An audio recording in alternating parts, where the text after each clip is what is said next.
Hello, welcome to CIT 190's Capstone Project by PJ Ruddy. This is PJ's Funhouse by PJ. The intended audience is for anyone over the age of 13.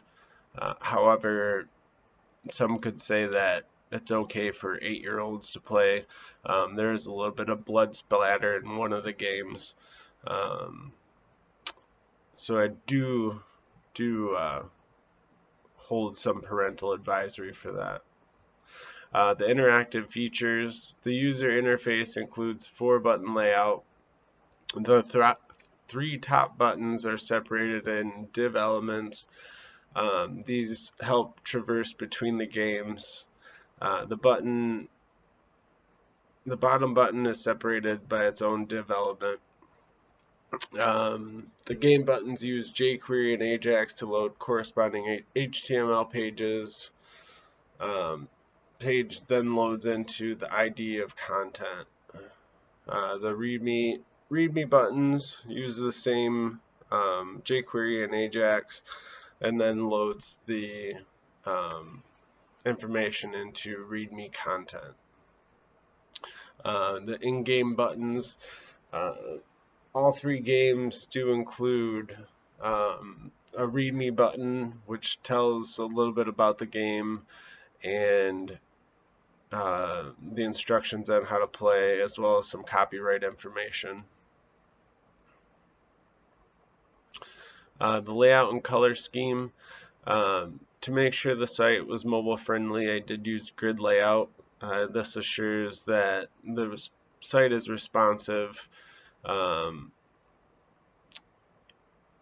I did the background that I chose for the site had a game controller on it, which I felt was perfect for the theme of the site.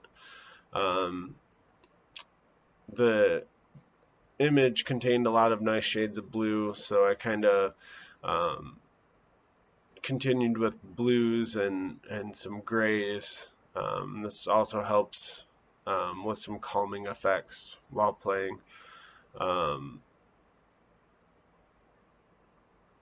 I use jQuery and Ajax to load the games. This just allows the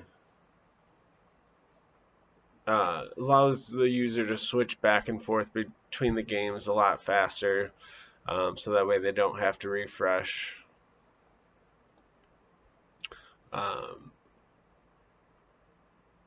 The menu design kind of mentions the same thing that I used jQuery and Ajax to load the pages.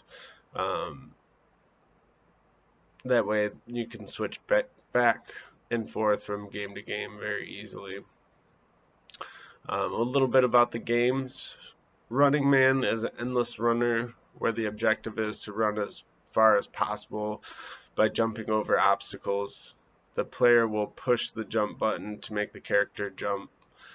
Some issues I had with it. I was originally trying to have the player jump when the canvas was pressed, so that way it would be a little bit smoother on the screen for mobile devices. Unfortunately, I had trouble finding an event listener that would check for a click on the canvas. Flappy Duck is Flappy Duck is an endless side scroller where the object is to fly as far as you can between obstacles.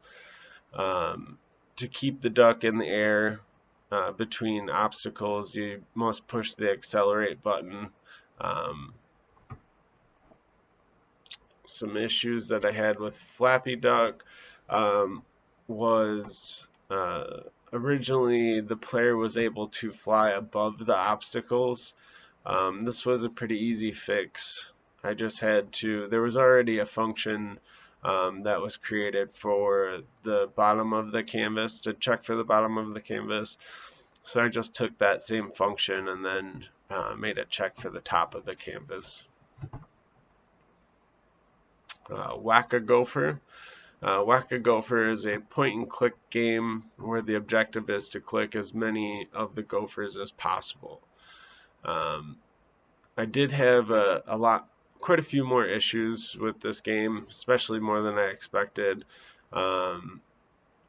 The first big issue was trying to create an event listener for all the gophers. I did find a couple tutorials online. One was just regular vanilla JavaScript, one was jQuery. The vanilla JavaScript one didn't end up working for me. There was still some issues where the click wasn't being seen. So I ended up actually making this into my jQuery game.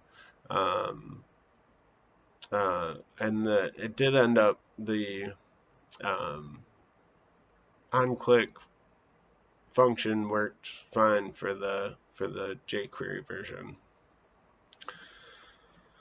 What I learned, JavaScript can be used for a wide range of tasks, whether they're for work or pleasure.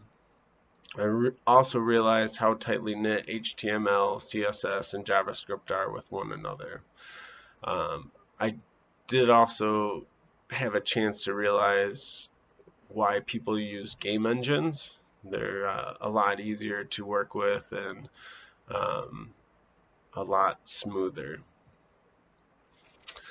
Without further ado, here is my games.